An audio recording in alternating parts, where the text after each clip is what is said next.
Hello friends, मैं Mansi Maurya and now you are watching m.m education YouTube channel. तो friends, जैसा कि आप स्क्रीन पर देख रहे हो, हम क्लास 12 बायोलॉजी का चैप्टर नंबर 3 पढ़ने जा रहे हैं।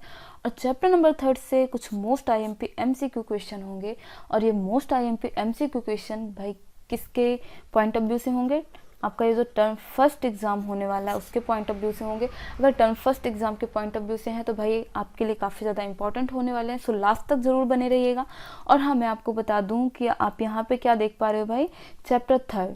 अब चैप्टर 3 है, इट मीन्स हम चैप्टर 2 पढ़ चुके क्या है, मीन्स इसमें बहुत सारे पार्ट हो गए हैं भाई। तो ये ख़त्म होने की कगार पे है। और अगर अभी तक आप नहीं देख रखे हैं या नहीं देखते हैं तो आप जाके ज़रूर देखिएगा। आपको डिस्क्रिप्शन बॉक्स में लिंक गिवन है, आपको वहाँ पे लिंक मिल जाएगी। एंड यहाँ ऊपर आई बटन में भी आपको लिंक देखने के लिए मिल रही होगी।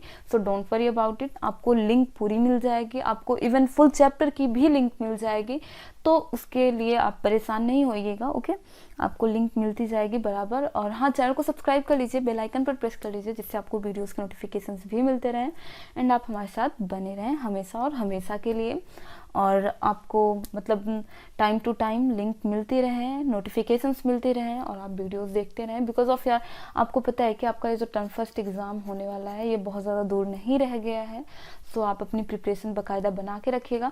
और हाँ, मैं आपको यहाँ पे एक बात और बता दूँ कि भाई ये जो हम यहाँ पे चैप्टर 2 पढ़ रहे थे, इसमें हम क्या करते थे कि एक टॉपिक उठाते थे, हर एक पार्ट में एक टॉपिक उठाते थे और उस टॉपिक से कितने इंपॉर्टेंट क्वेश्चन बन रहे होते थे आपके मतलब टर्म फर्स्ट एग्जाम के पॉइंट ऑफ व्यू से, वो सारे हम कवर कर रहे होते थे।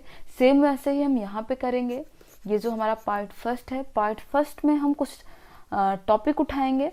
ओके, और इस टॉपिक से जितने भी इंपॉर्टेंट क्वेश्चन बन रहे होंगे वो हम कवर करेंगे यहाँ पे। जैसा कि आप यहाँ पे देख पा रहे हो, the male reproductive system. Okay, तो यहाँ पे हम देखते हैं कि इस मेल रिप्रोडक्टिव सिस्टम, ये जो हमारा टॉपिक है, इसमें से कितने आईएमपी क्वेश्चन एमसीक्यू बन रहे होंगे जो कि आपके टर्म फर्स्ट एग्जाम के पॉइंट ऑफ व्यू से भाई इंपॉर्टेंट होंगे। सो यार बने रहिएगा लास्ट तक, बिकॉज ऑफ यहाँ पे इंपॉर्टेंट बातें होने वाली हैं जो कि आपके एग्जाम के पॉइंट ऑफ व्यू से भाई इंपॉर्टेंट हैं। ओके, सो देखते हैं हम यहाँ पे क्या क्वेश्चन हो सकते हैं, कैसे कैसे क्वेश्चन बनते हैं और इस टॉपिक से, इस चैप्टर से कैसे कैसे क्वेश्चन आपके एग्जाम में आने वाले हैं, जो कि आपको एग्जाम में आपके देखने के लिए मिलेंगे। श्योर, विद श्योरिटी बता रही हूँ भाई कि ऐसे क्वेश्चन मतलब एग्जाम में मुलाकात होगी भाई ऐसे क्वेश्चन से। ओके, तो देखिए आपके स्क्रीन पे है first question, where is the male reproductive system is located. Okay, तो ऑब्वियसली आपने इतना तो पढ़ा ही होगा, बिकॉज ऑफ ये एकदम सिंपल सा क्वेश्चन है, एकदम इजी सा क्वेश्चन है। और हम पहले भी ये सारी बातें डिस्कस कर चुके हैं। अगर आपने पूरा चैप्टर देखा होगा तो फुल एक्सप्लेन वाला जो चैप्टर, मतलब इस चैप्टर का जो ये फुल एक्सप्लेन है आप देखे होंगे मेरे साथ, तो आपको ऑब्वियसली पता होगा। यहाँ पे आपका आंसर जो सही होता है पेल्विस रीजन, ऑप्शन बी सही होगा। It includes a pair of testis along with accessory ducts. Okay, option सही होता है बी। आगे चलते हैं क्वेश्चन नेक्स्ट। ओके, क्वेश्चन है सेकेंड, यहाँ पे है dash divides the scrotum internally. तो यार मैं आपको यहाँ पे फर्स्ट ऑफ ऑल बताऊँ, scrotum is a pouch like loose fold of skin arising for lower abdominal wall. कहाँ से राइज होती है भाई? लोअर एब्डोमिनल वॉल से। और ये जो बात कही गई है कि यहाँ पे आपका जो क्वेश्चन पूछ रहा है, मतलब ये स्क्रोटम को डिवाइड कौन करता है, एक्चुअली स्क्रोटम कौन डिवाइड करता है, तो मैं आपको बताऊं कि एक मस्कुलर पार्टीशियन होता है। और ये मस्कुलर पार्टीशियन कौन कराता है, जिसको हम मतलब किस नाम से जानते हैं? सेप्टम स्क्रोटाई। किस नाम से जानते हैं भाई हम इस मस्कुलर वॉल को, या फिर मस्कुलर सेप्टम को हम किस नाम से जानते हैं? सेप्टम स्क्रोटाई के नाम से जानते हैं। तो septum scroti divides the scrotum internally. अच्छा, ये तो इंटरनली की बात रही। अगर हम, हाँ बातें ध्यान से सुनिएगा, ये सेप्टम स्क्रोटाई अगर डिवाइड हो रहा है तो ये इंटरनली है। अगर एक्सटर्नली की बात की जाए, अगर हम एक्सटर्नली की बात करें तो एक रेफे लाइक स्ट्रक्चर होता है, रेफे होता है, एक रेफे लाइक मार्क्स होता है, आप कह लीजिए रेफे लाइक देखने के लिए मिलता है, रेफे लाइक स्ट्रक्चर होता है, जिससे हम बोलते हैं कि ये एक्सटर्नली डिवाइड कर रहा है। तो यहाँ पे आपका आंसर ऑप्शन जो सही होता है वो डी है, सेप्टम स्क्रोटाई। बातें समझ में आती हैं आपको? मस्कुलर पार्टीशियन, जिसे हम इस मस्कुलर पार्टीशन को हम क्या बोल रहे हैं, septum scroti, divides the scrotum internally into the right and left scrotal sacs. Okay, बातें समझ में आती है, इतनी सिंपल सी बातें हैं। ऑप्शन डी सही होता है as you know. And question third है आपका, क्वेश्चन थर्ड, यहाँ पे क्वेश्चन आपको जाना पहचाना सा लग रहा होगा भाई, shows the external division of the scrotum. ये बातें यार हम पीछे करके आ रहे हैं, जस्ट अभी करके आ रहे हैं कि भाई इंटरनली तो हमारा सेप्टम स्क्रोटाई स्क्रोटम को इंटरनली डिवाइड करता है, ये बातें हो चुकी हैं। एंड अगर हम बात करें एक्सटर्नली की, square like raphe marks the position of septum externally, raphe हम पहले भी बात कर चुके हैं, ऑप्शन सी सही होता है। ओके, सिंपल सी बातें हैं। एंड क्वेश्चन नंबर फोर्थ है, testis descend permanently into their respective scrotal sacs through the, तो यहाँ पे आपका जो आंसर सही होता है इंजीनल कैनाल, ऑप्शन ए सही होता है। क्वेश्चन नंबर फिफ्थ पे अगर चलें, क्वेश्चन नंबर फिफ्थ देखते हैं हम यहाँ पे, failure of the testis to descend into the scrotum is called, तो यहाँ पे आपका क्या आंसर सही होता है, क्रिप्टोरिचिज्म। यहाँ पे आपका जो ऑप्शन सही है बी। ओके, आगे चलते हैं, बी ऑप्शन सही है। Question number 6, the right testis is located 1 centimetre lower than the left testis. तो देखो मैं आपको बात बताऊं कि जब आप एग्जाम में जाइएगा ना, तो एकदम प्रेजेंस ऑफ माइंड के साथ बैठिएगा, बिकॉज ऑफ आपके एग्जाम में ऐसे ऐसे क्वेश्चन पूछे जाते हैं। क्वेश्चन तो फिलहाल चलिए ठीक है, क्वेश्चन भी ऐसे घुमा के पूछा जाएगा कि यार आप भ्रमित हो जाओगे और आपको लगेगा कि बस ये जो ऑप्शन ए देखोगे वहां पे आप, और ऑप्शन ए जो होगा वही आपको एकदम सही लग रहा होगा और उस पे आप टिक करके चले आओगे। देखो इसलिए मैं बार बार और हमेशा बोलती हूँ कि सारे ऑप्शन, भले ही आप 100% श्योर हो कि भाई हाँ ऑप्शन ए जो है यही सही है, लेकिन आप बी सी डी सारे ऑप्शन एकदम अच्छे तरीके से देखना। ओके, ये नहीं कि ऑप्शन ए सही लग रहा है बस भाई इसी पे टिक मारो आगे चलते हैं, ऐसा बिल्कुल नहीं करिएगा। क्योंकि मैंने आपको बताया ना कि वहां पे जितने भी ऑप्शन दिए होंगे, फर्स्ट थिंग तो ऐसा होगा सब सिमिलर लग रहे होंगे, आप उसमें मतलब ये चीजें अगर हाँ आपको एकदम से पता है तब तो भाई अच्छी बात है, सही है, और आप मतलब रिकॉग्नाइज कर पाओगे कि हाँ यही सही है। अदरवाइज वहां पे तुक्के मारने जैसी कोई बात नहीं होगी कि हाँ ओके, बातें समझते हो आप। मैंने आपसे बताया ना कि सारे ऑप्शन लगभग सिमिलर लग रहे होंगे, तो वहां पे आप कंफ्यूजन तगड़ा क्रिएट होता है भाई, कंफ्यूजन तगड़ा क्रिएट होता है, और क्वेश्चन भी आपसे ऐसे घुमा फिरा के पूछे जाएंगे कि आप कंफ्यूज हो जाओगे। तो यहाँ पे हम 6 नंबर क्वेश्चन देखने वाले थे, उसे देखते हैं। The right testis is located 1 centimetre than the left testis, 1 centimetre lower than the left testis. तो हम यहाँ पे मतलब यहाँ पे जो स्टूडेंट मिस्टेक करेंगे वो क्या हो सकती है मैं आपको बताऊं। यहाँ पे मिस्टेक करने वाली बात पता है क्या है, यहाँ पे हम ये चीजें कंसीडर करेंगे कि हाँ ये नहीं हम देखेंगे किसकी बात की जा रही है, राइट टेस्टिस या लेफ्ट टेस्टिस, या फिर कोई इतना ध्यान भी नहीं रखता है कि हाँ राइट वाला लोअर है या फिर लेफ्ट वाला लोअर है। ओके, तो यहाँ पे हमें सिर्फ इतना पता होगा कि भाई 1 सेंटीमीटर लोअर होता है क्या, फिर डजंट मैटर लेफ्ट है या राइट है, हाँ हमें इतना पता होगा कि 1 सेंटीमीटर लोअर है। तो हम यहाँ पे बातें ध्यान से सुनिएगा, यहाँ पे राइट टेस्टिस नहीं होता है, लेफ्ट टेस्टिस होता है। और यहाँ पे जरा ऑप्शन में देखिए, यहाँ फर्स्ट नंबर पे ट्रू दे भी दिया गया है, तो हम यहाँ पे ये चीजें ना ध्यान रख के हम हाँ ये देखेंगे कि हाँ 1 सेंटीमीटर लोअर है, हाँ भाई ए सही है, ऑप्शन ए सही है। तो यार मैं आपको बताऊं ऐसा बिल्कुल नहीं है। आप यहाँ पे जरा देखिए, राइट टेस्टिस की बात की जा रही है, the right testis is located 1 centimetre lower than the left testis. तो यहाँ पे मैं आपको बताऊं कि होता क्या actually, left testis is located 1 centimetre lower than the right testis. यहाँ पे आप लेफ्ट कर दो एंड यहाँ पे अगर आप राइट टेस्टिस कर देते हो तब तो आप ऑप्शन ए सही कर दो, एकदम मतलब मजे में एकदम सही कर दो कि हाँ बातें समझते हो आप। लेकिन अगर यहाँ पे राइट टेस्टिस कहा गया है एंड यहाँ पे लेफ्ट टेस्टिस एंड तब तो बातें गलत हैं। सो आप यहाँ पे बातें जरा ध्यान से समझिएगा, कंफ्यूजन तगड़ा क्रिएट होगा और इसीलिए ऐसे क्वेश्चन बनाए जाते हैं और आपके एग्जाम में ऐसे क्वेश्चन से मुलाकात भी होगी। सो आप प्रेजेंस ऑफ माइंड के साथ बैठिएगा एंड यहाँ पे आपका जो ऑप्शन सही होता है वो आपका ऑप्शन जो सही होता है ये बी है। ओके, ये जो स्टेटमेंट दिया गया है ये रॉन्ग है, पूरी तरीके से गलत है। ओके, सो यहाँ पे मेरे कहने का इतना मतलब था भाई कि अब जरा क्वेश्चन जो पढ़िएगा केयरफुली पढ़िएगा। ओके, क्वेश्चन केयरफुल तरीके से पढ़िएगा और जब ऑप्शन देखिएगा तब भी पूरा मतलब प्रेजेंस ऑफ माइंड होना चाहिए उस टाइम पे। ओके, कंफ्यूजन नहीं होना चाहिए। ऑप्शन बी सही था वहाँ पे। एंड क्वेश्चन नंबर 7 हमारा क्या हो जाता है, क्वेश्चन नंबर 7 है हमारा testis are suspended in the scrotal sac by. तो आपका ऑप्शन यहाँ पे जो सही होता है बी, स्पर्मेटिक कॉर्ड्स। आंसर क्या है, स्पर्मेटिक कॉर्ड। एंड आपका ऑप्शन जो सही होता है बी। आगे चलते हैं, क्वेश्चन नंबर 8 है हमारा, क्या है, which tunica of testis consist of a network of capillaries. तो आपका यहाँ पे जो आंसर होता है ट्यूनिका वेस्कुलोसा, ऑप्शन डी सही होता है। क्वेश्चन नंबर 9 आपका क्या होता है, where are the sperm produced.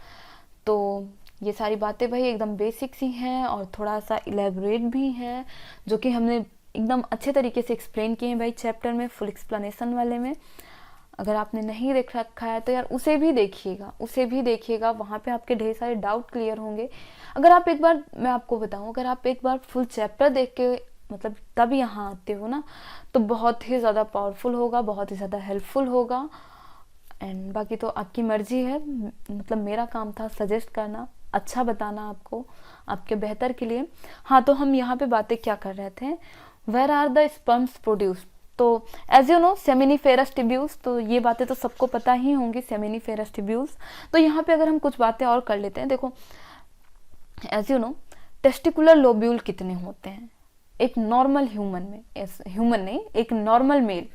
अगर मैं आपसे एक नॉर्मल मेल की बात करूं, नॉर्मल मेल बॉडी की बात करूं, तो लगभग क्या 500 टेस्टिकुलर लोब्यूल होते हैं। कितने लोब्यूल की बात की जा रही है, 500 टेस्टिकुलर लोब्यूल होते हैं, बातें ध्यान से सुनिएगा, इतने लोब्यूल्स होते हैं। और अगर वहीं पे बात की जाए, अच्छा इतने तो लोब्यूल हैं, और एक नॉर्मल मेल में कितने टेस्टिस होते हैं, 2 टेस्टिस होते हैं। आप पीछे पढ़ के आ रहे हो भाई, 2 पार्ट में डिवाइड कर दिया जाता है, एक मस्कुलर सेप्टम होता है जिसे आप क्या बोलते हैं, सारी बातें आपको पता है, ये सब दुनियादारी आपको पता है। ओके, यहाँ पे हम बातें करते हैं नॉर्मल मेल में कितने लोब्यूल होते हैं, टेस्टिकुलर लोब्यूल कितने होते हैं भाई, 500 होते हैं, ऐसे नो, सिंपल बातें हैं। ओके, और यहाँ पे एक नॉर्मल मेल में कितने टेस्टिस होते हैं, 2 होते हैं, वो भी आपको पता है। ओके, तो यार यहाँ पे मैं आपसे बातें कर रही थी सेमिनिफेरस ट्यूब्यूल्स कितने होते हैं एक टेस्टिस में, 2 टेस्टिस हैं, तो सेमिनिफेरस ट्यूब्यूल्स कितने होते हैं एक टेस्टिस में। और ध्यान रखिएगा यहीं से आपका क्या हो रहा है, स्पर्म प्रोड्यूस हो रहा है, कैसे प्रोड्यूस होता है वो सारी बातें भी देखते हैं, सब्र को बनाए रखिए। ओके, 750 सेमिनिफेरस ट्यूब्यूल्स प्रेजेंट होते हैं। ओके, वो भी सिर्फ एक टेस्टिस की बात कर रही हूँ मैं, एक टेस्टिस में इतने लोब्यूल प्रेजेंट होते हैं। And as you know 2 testis present होते हैं एक नॉर्मल मेल में, एक नॉर्मल मेल बॉडी में 2 टेस्टिस प्रेजेंट होते हैं। तो बस यार इसी को आप दुगना कर दो, यहाँ पे आपके कितने नंबर आ जाएंगे, 1500। ओके, फिर उसके बाद बातें ध्यान से सुनिएगा, एक टेस्टिकुलर लोब्यूल में 1 से 3 सेमिनिफेरस ट्यूब्यूल प्रेजेंट होता है। मैंने आपसे बातें पहले भी की हैं कि देखो ये टेस्टिकुलर लोब्यूल है, एक टेस्टिकुलर लोब्यूल में यहाँ पे मैं थोड़ा सा कलर चेंज करूँ, एक टेस्टिकुलर लोब्यूल में कितने सेमिनिफेरस ट्यूब्यूल हैं भाई, यही कोई 1 से 3 तक सेमिनिफेरस ट्यूब्यूल प्रेजेंट होते हैं। बस आप इसी नंबर का हिसाब किताब लगा लो। ओके, सारी बातें सिंपल हैं। मैं आपसे यहाँ पे ये बातें कर रही थी कि एक टेस्टिकुलर लोब्यूल में 1 से 3 सेमिनिफेरस ट्यूब्यूल प्रेजेंट होते हैं। As you know 2 testis present होता है, तो 2 टेस्टिस है तो लगभग 1500 सेमिनिफेरस ट्यूब्यूल्स प्रेजेंट होंगे। ओके, और ये सेमिनिफेरस ट्यूब्यूल्स क्या प्रोड्यूस करते हैं, स्पर्म प्रोड्यूस करते हैं, सिंपल है। और मैं आपसे बातें करूँ, ये जो सेमिनिफेरस ट्यूब्यूल्स है, सेमिनिफेरस ट्यूब्यूल्स में प्रेजेंट होती हैं 2 टाइप की सेल। कितने टाइप की सेल प्रेजेंट होती हैं भाई, 2 टाइप की सेल प्रेजेंट होती हैं। कहाँ पे, सेमिनिफेरस ट्यूब्यूल्स में। और ये 2 टाइप की सेल्स कौन कौन सी हैं भाई, एक तो हो गई सर्टोली सेल आपकी, एंड सेकेंड वन हो गई स्पर्मेटोगोनिया। मैंने आपसे बातें कही थी ना भाई कि हम यहाँ पे सारी बातें करेंगे कि कैसे स्पर्मेटोगोनिया, स्पेलिंग पे बहुत ज़्यादा मत जाइएगा। ओके, मैंने आपसे बातें कही थी ना कि हम यहाँ पे देखेंगे कि भाई स्पर्म प्रोड्यूस तो होता है, कैसे प्रोड्यूस होता है, क्या होता है, सारी बातें देखेंगे। ओके, तो यहाँ पे आपने ये सारी बातें, होप है आपको समझ में आई होंगी, आपने ये सारी चीज़ें देखी।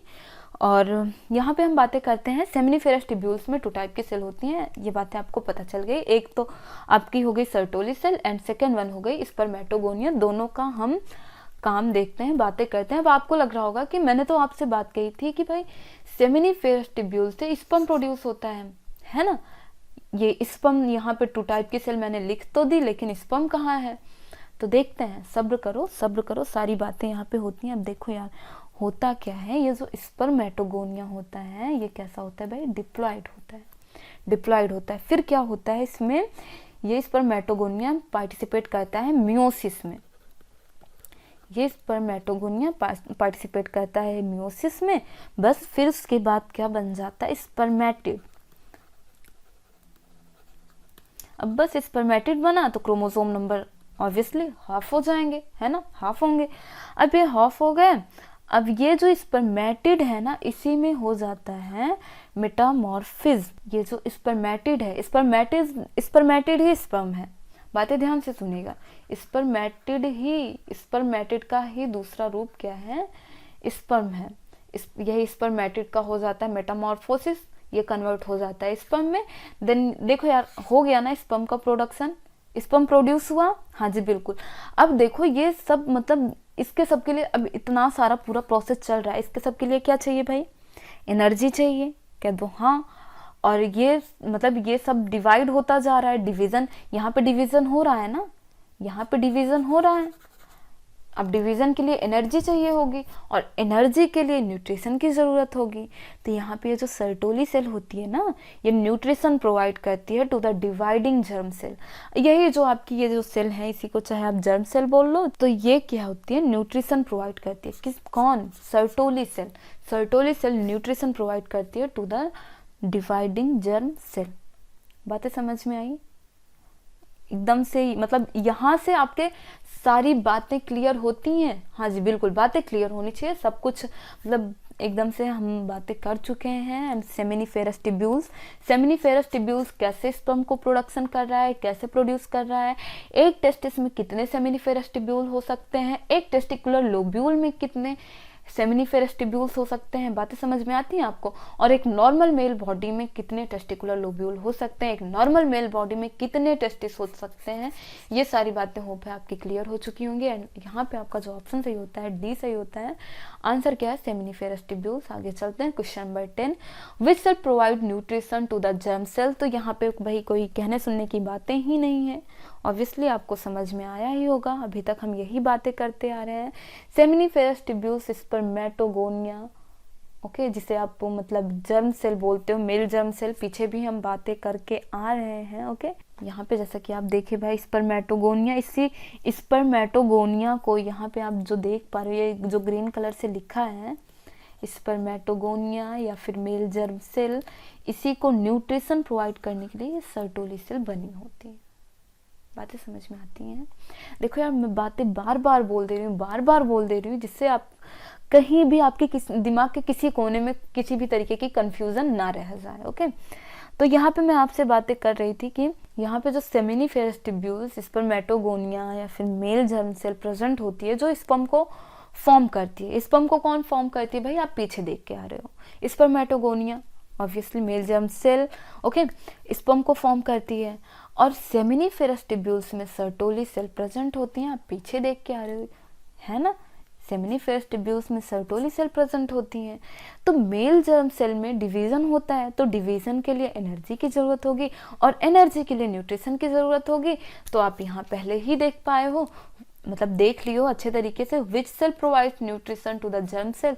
तो यहाँ पे आपके लिए ऑप्शन है ढेर सारे क्या, 4 ही है, मतलब Sertoli cell, spermatogonia, interstitial cell, Leydig cell. तो यहाँ पे आपका आंसर क्या सही होगा, आप जरा बताओ। हाँ जी बिल्कुल, ए सही होगा, सर्टोली सेल्स। पीछे भी देख के आए हैं, male accessory ducts and glands. अब हमारा दूसरा टॉपिक है, ये हमारा दूसरा टॉपिक क्या है भाई? Male accessory ducts and glands. Okay, question first क्या है? Which of the following is not includes in accessory ducts. तो यहाँ पे इसका मतलब है कि यहाँ पे और बाकी सारी चीजें एसेसरी डक्ट्स में इन्वॉल्व की गई हैं, है ना, इंक्लूड हैं।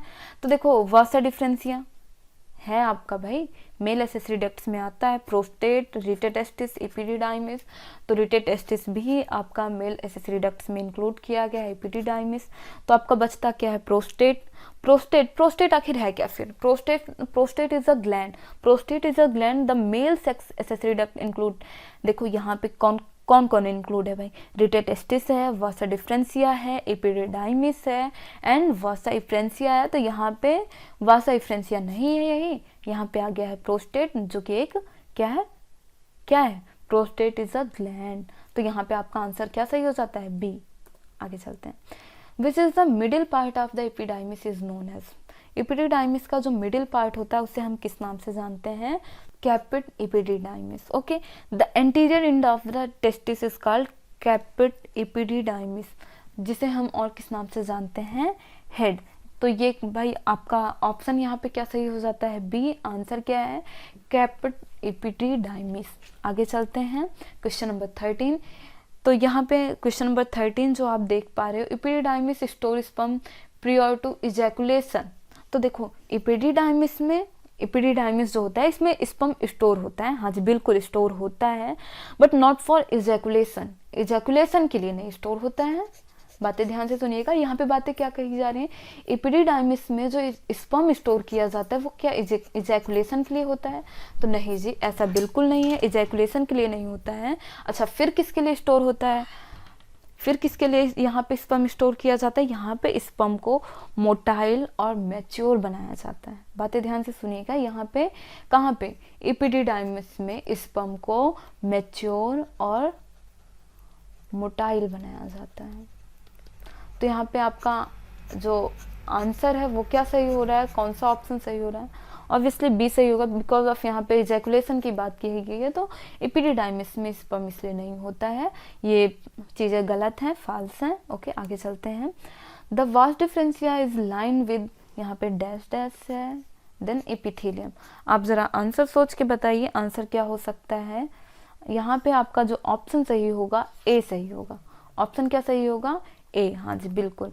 आगे चलते हैं क्वेश्चन नंबर 15 क्या हो सकता है आपका, vas deferens testicular artery, testicular vein and nerves that innervated the testis are together called as. इन्हें हम, इन सबको हम एक साथ में क्या बोलेंगे, क्वेश्चन नंबर 15 स्पर्मेटिक कॉर्ड, क्या बोलेंगे इन्हें हम, स्पर्मेटिक कॉर्ड। ये जो क्वेश्चन है बहुत ही सिंपल सा है, बस एकदम थोड़ा सा लॉजिक वाला है, इन सबको मिला के आप क्या बोलोगे, स्पर्मेटिक कॉर्ड। ऑप्शन जो आपका सही होता है सी। आगे चलें। विच gland produce a milky secretion with a pH, जिसका पीएच क्या हो 6.5। तो यहाँ पे आपका क्या आंसर हो सकता है, ग्लैंड की बात की जा रही है, कौन सी ऐसी ग्लैंड है जो कि एक मिल्की सिक्रेशन करती है जिसका पीएच कितना है 6.5 है। अच्छा अगर 6.5 है तो भाई ये नेचर में कैसा है, 6.5 है तो नेचर में कैसा है, एज यू नो बेसिक ही होगा। हाँ जी बिल्कुल। तो ये जो प्रोस्टेट ग्लैंड है इसका जो ये मिल्की सिक्रेशन होता है, अच्छा होता क्या है, यहाँ पे मैंने आपको आंसर भी बता दिया, prostate gland. Okay, prostate gland से यहाँ पे ये जो मिल्की सिक्रेशन प्रोड्यूस होता है, ये कहाँ से सिक्रेट होता है, प्रोस्टेट ग्लैंड से। हाँ मैं ये बातें कर रही थी कि ये जो मिल्की सिक्रेशन है जो कि प्रोस्टेट ग्लैंड से हो रहा है, जिसका पीएच कितना है 6.5 है, ये एक्चुअली है क्या, ये है क्या, इसका पीएच भी बता दिया गया। तो हाँ जी बिल्कुल ये क्या है, सीमेन है। Okay, milky secretion milky white इस कलर में होता है। Okay, and question number 17, the secretion of, किसके सिक्रेशन की बात की जा रही है, helps in lubrication of penis, of the penis. Okay, तो यहाँ पे bulbo urethral gland, the secretion of bulbourethral glands help the lubrication of the penis. This decrease the number of sperm damaged during ejaculation. Okay, तो जो number of sperm decrease damaged हो जाते हैं, okay बातें ध्यान से सुनिएगा, नंबर ऑफ स्पर्म डैमेज होते हैं कब, इजैकुलेशन के टाइम पे, तो उसे डिक्रीज करता है, उसे कम करता है। ओके बातें ध्यान से सुनिएगा, क्या बातें कही जा रही हैं, bulbo urethral gland. Okay option C सही होता है। आगे चलते हैं। The secretion of accessory gland are rich in, the secretion of accessory glands are rich in. तो फ्रक्टोज, ओके, यहाँ पे किस मतलब क्या ज़्यादा होता है अमाउंट में? फ्रक्टोज। मैग्नीशियम, ग्लूकोज, पोटेशियम, ये सारी चीज़ें नहीं है भाई। यहाँ पे आपका जो आंसर सही होता है फ्रक्टोज, ऑप्शन डी। आगे चलते हैं। यहाँ पे आपका जो टॉपिक थर्ड है, यहाँ पे आपका टॉपिक थर्ड शुरू होता है, वो क्या है भाई? Male external genitalia. तो देखते हैं कि इस टॉपिक से, मेल एक्सटर्नल जेनेटेलिया से क्या क्वेश्चन इंपॉर्टेंट होते हैं आपके एग्जाम टर्म फर्स्ट के पॉइंट ऑफ व्यू से। ओके, तो यहाँ पे आपका जो क्वेश्चन होता है 19, what do the Leydig cell secrete. Leydig cell क्या सीक्रेट करती हैं भाई? लीडिंग सेल क्या सीक्रेट करती हैं? Obviously androgen. Okay, option D सही है। ओके, आगे चलते हैं। Question number 20, the growth maintains the functioning of secondary sex organs is maintain by the. तो यहाँ पे आपका जो आंसर सही होगा लीडिंग सेल। ओके, टेस्टिस की जो लीडिंग सेल होती हैं वो एंड्रोजन हार्मोन का सिक्रेशन करती हैं, आप पीछे भी देख के आए हो। ओके, ऑप्शन ए सही होता है यहाँ पे। And question number 21, where does the vas deferens emerge from. तो यहाँ पे आपका जो ऑप्शन सही होता है ए सही होता है। ओके, आगे चलें। Question number 22, why does the end of vas deferens dilate. तो यहाँ पे आपका क्वेश्चन नंबर 22 है, आप जरा ऑप्शन सारे देख लीजिए। To enter the inguinal canal, for temporary storage of sperm. Okay, तो यहाँ पे हमने पीछे भी बातें की थी, वास डिफरेंशिया में क्या होता है भाई? बातें फिर से देख लीजिए, सुन लीजिए। For temporary storage of sperm, option B सही होता है। आगे चलें। क्वेश्चन नंबर 23, तो यहाँ पे आप देख पा रहे हो question, the free end of vas deferens bears. The free end of vas deferens bears, deferens की बात की जा रही है, वास डिफरेंशिया नहीं, वास डिफरेंशिया। यहाँ पे जो आपका ऑप्शन सही होगा सी, स्टेरियोसीलिया। आपका आंसर क्या सही होगा?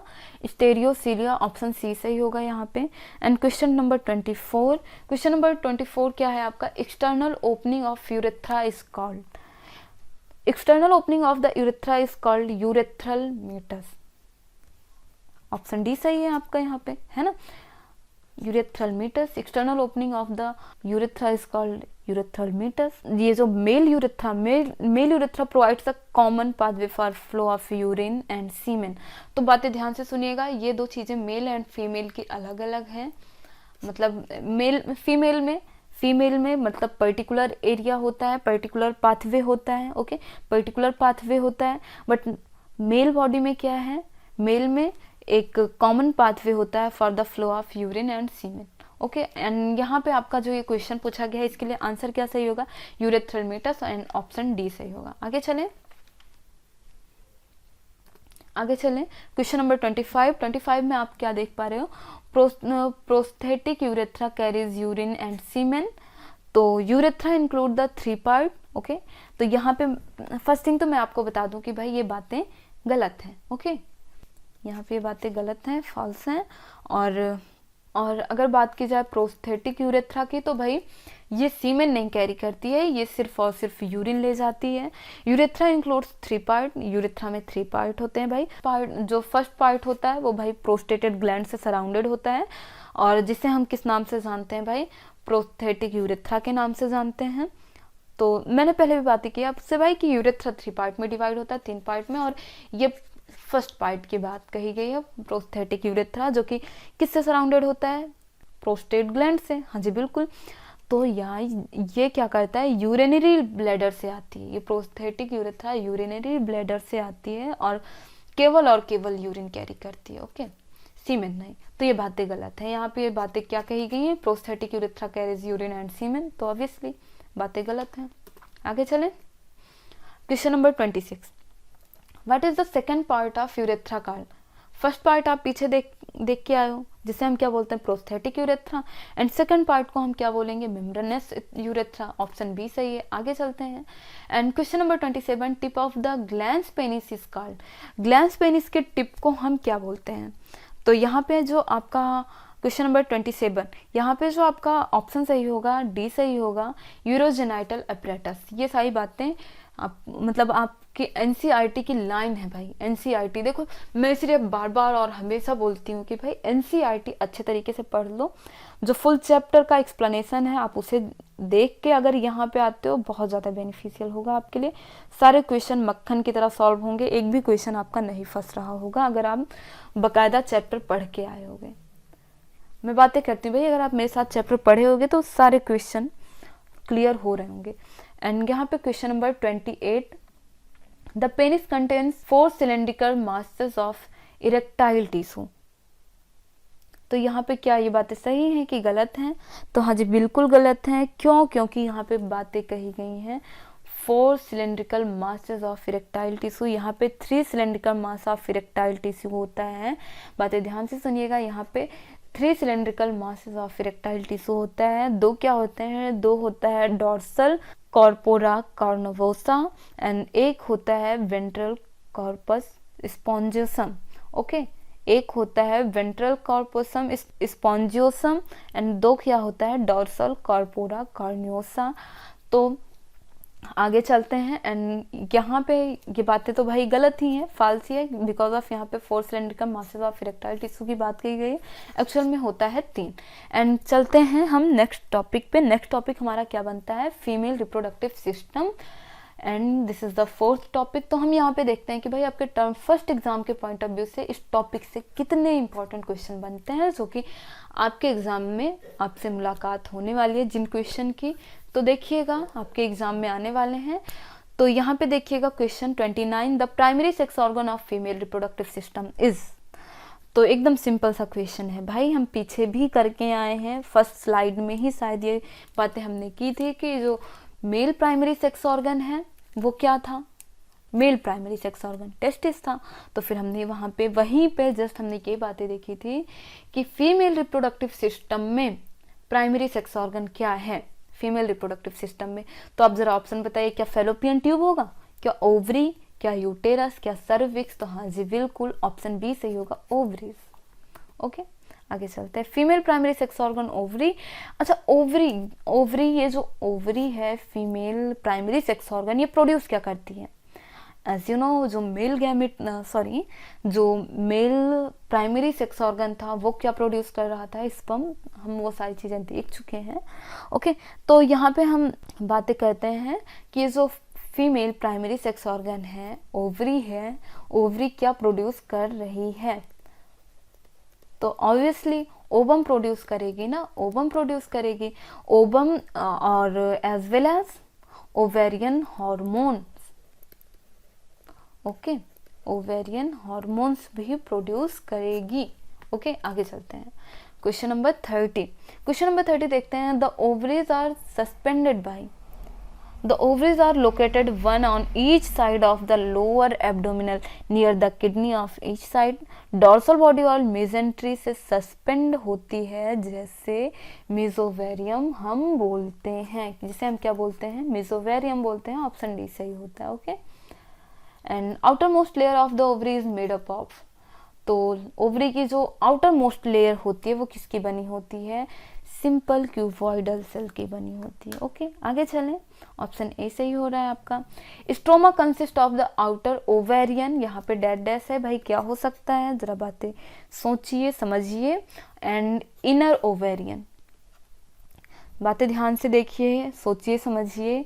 तो यहाँ पे stroma consist of an outer ovarian cortex and inner ovarian medulla. तो ऐसा कहाँ पे है? ऑप्शन तो यहाँ पे ऑप्शन ए तो गलत हो जाएगा भाई, क्योंकि फर्स्ट ऑफ ऑल कॉर्टेक्स होना है एंड देन मेडुला होना चाहिए। तो यहाँ पे ऑप्शन बी में हमें सेम सीक्वेंस में देखने के लिए मिल रहा है, इट मीन्स सही सीक्वेंस में देखने के लिए मिल रहा है। सो ये हम कर देंगे। ओके, आगे चलें। 32 तक क्वेश्चन हम कर चुके हैं। 33 क्वेश्चन, ऑप्शन बी सही है यहाँ पे। 33 क्वेश्चन, द ओवेरियन डैश है यहाँ पे थोड़ा सा। तो द ओवेरियन यहाँ पे है, the ovarian has a white body corpus albicans. तो यहाँ पे क्या होना चाहिए 33 क्वेश्चन नंबर में? The ovarian cortex has whitish body. Okay, तो ये जो वाइटिस बॉडी होती है, यहाँ पे जरा हम इसके बारे में बात करते हैं। ओवेरियन कॉर्टेक्स में कार्पस एल्विकेंस होती है जिसे वाइटिस बॉडी हम बोलते हैं, तो बातें ठीक है वही हैं। And it's represent the degenerating corpus luteum.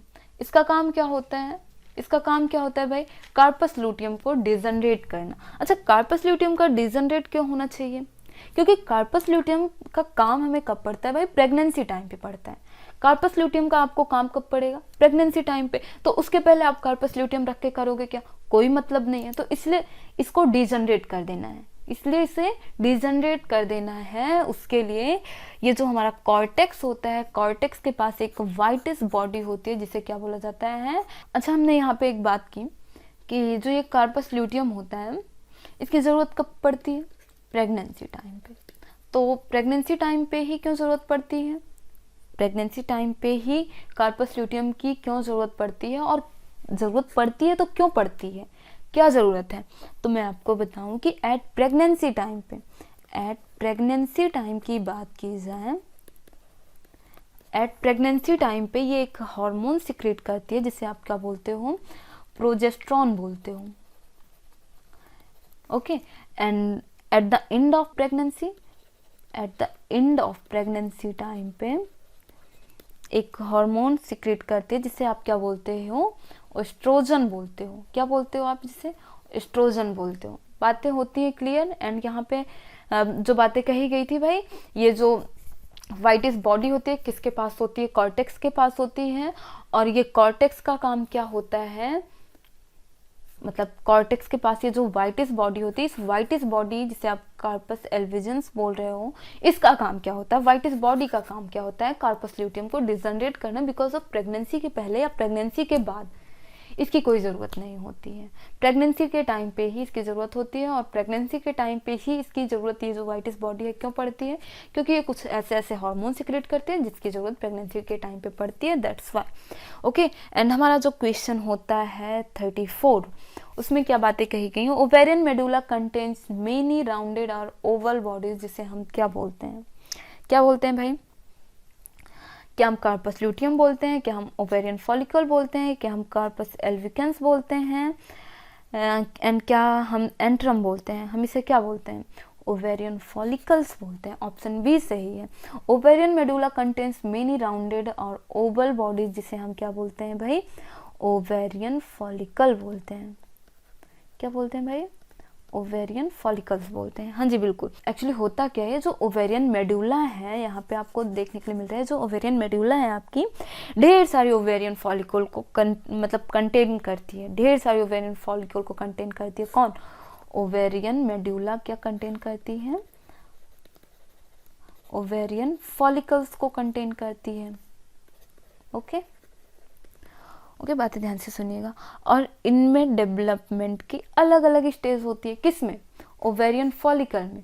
Ovarian follicle में डेवलपमेंट की अलग अलग स्टेज होती है। And the ovum is surrounded by, और हाँ यहाँ पे मैं बातें कर रही थी कि अच्छा ओवेरियन फॉलिकल में डेवलपमेंट की अलग अलग स्टेज होती है, तो अलग अलग जैसे जैसे ये मैच्योर होती जाती हैं, हर फॉलिकल मतलब मैच्योर होने के बाद क्या कंटेन करता है भाई, ओवम कंटेन करता है।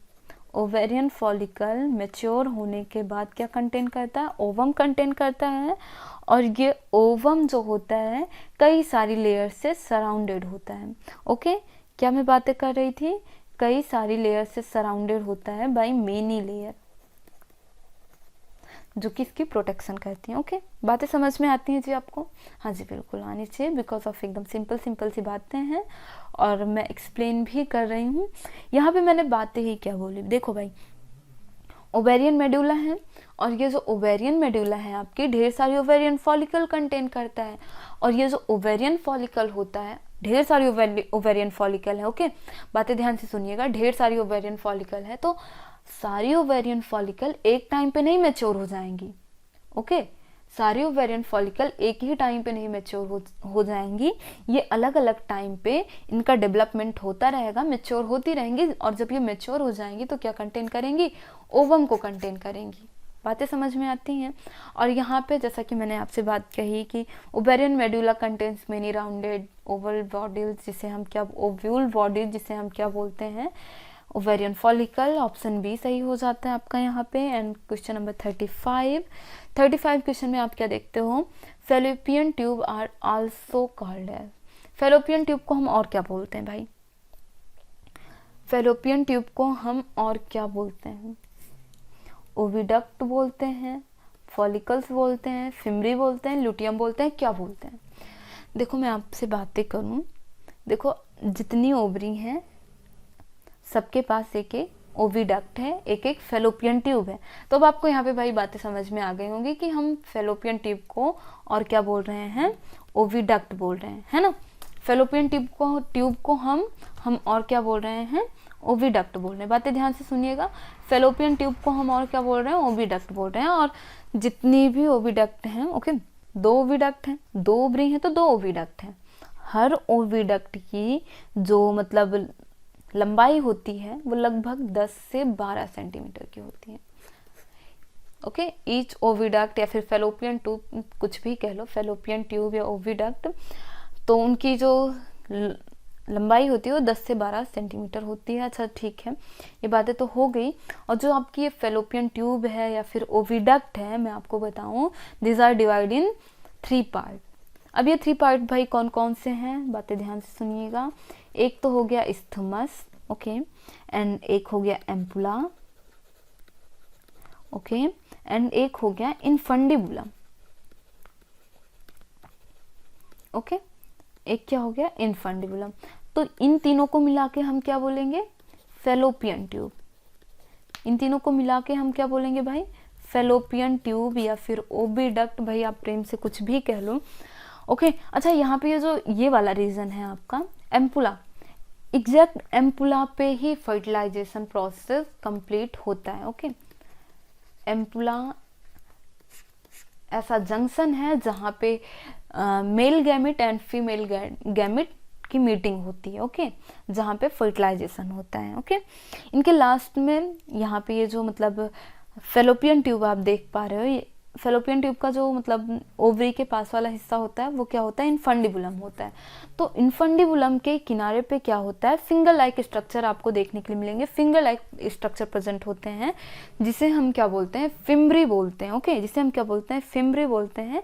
फिमरी ओवरी से ओवम को कलेक्ट करती है एंड ओव्यूलेशन करती है। बातें समझ में आई हैं आपको, फिमरी क्या करती है, ओवरी से ओवम को कलेक्ट करती है एंड ओव्यूलेशन करती है। तो ये सारी इतनी बातें रही, ओके, ओविडक्ट के बारे में, फेलोपियन ट्यूब के बारे में। ऑप्शन ए सही होता है आपका, फेलोपियन ट्यूब को हम ओविडक्ट भी बोलते हैं, ओके। आगे चले, the opening of infundibulum into the body cavity is called. तो इसे हम क्या बोलते हैं, इसे हम क्या बोलते हैं, ऑस्टियम बोलते हैं, ओके। किसकी बात की जा रही है, opening of the infundibulum into the body cavity is called, okay. तो ये तो रहा आपका 36 क्वेश्चन। 37 क्वेश्चन की बात करेंगे। The last part of oviduct is called. Oviduct का जो लास्ट पार्ट होता है उसे हम क्या बोलते हैं। देखो सबसे नजदीक क्या था, हमने क्या देखा था, इनफंडिबुलम था, देन क्या था, एम्पुला था, और सबसे लास्ट में क्या था, इस्थमस था, ओके। सबसे लास्ट में क्या था, इस्थमस था, ओके। एंड यहाँ पे आपका ऑप्शन जो सही हो जाता है, ए सही हो जाता है, ठीक है। आप पीछे देख लो एक बार, यहाँ पे आप देख पा रहे हो सबसे लास्ट पार्ट क्या है भाई, इस्थमस है। आगे चलें, हाँ जी बिल्कुल, okay. 38 question, fertilization occur in the oviduct. तो फर्टिलाइजेशन कहाँ पे भाई कंप्लीट होता है, क्या ये चीज़ें फाल्स हैं, मतलब गलत हैं या फिर सही हैं। आपने पीछे भी देखा था कि हमने क्या देखा था भाई, कि जो फेलोपियन ट्यूब है या ओविडक्ट है वो 3 पार्ट में डिवाइडेड है, इस्थमस, एम्पुला एंड इनफंडिबुलम। तो हमने वहाँ पे ये देखा था कि जो बीच वाला पार्ट है एम्पुला, एग्जैक्ट एम्पुला में male gamete and female gamete की मीटिंग होती है जहाँ पे फर्टिलाइजेशन प्रोसेस कंप्लीट होता है। फर्टिलाइजेशन प्रोसेस कहाँ पे कंप्लीट होता है भाई, एम्पुला रीजन में। तो एम्पुला रीजन भाई कहाँ पे होता है, ओविडक्ट में होता है। तो क्या ये बातें गलत हैं, नहीं भाई ये बातें सही हैं। ये ऑप्शन आपका नहीं होगा, ऑप्शन नंबर बी सही होगा, fertilization occur in the oviduct. हाँ जी बिल्कुल, क्योंकि एम्पुला रीजन कहाँ पे प्रेजेंट है, आपकी ओवरी में, सॉरी आपकी ओविडक्ट में प्रेजेंट है, आपकी फेलोपियन ट्यूब में प्रेजेंट है। दैट्स वाई हम ये कह सकते हैं कि fertilization occur in the oviduct. क्योंकि फर्टिलाइजेशन कहाँ पे होता है, एम्पुला में होता है, और एम्पुला कहाँ पे प्रेजेंट है, ओविडक्ट में प्रेजेंट है ना। तो यार इसी के साथ बातें होती है ख़त्म।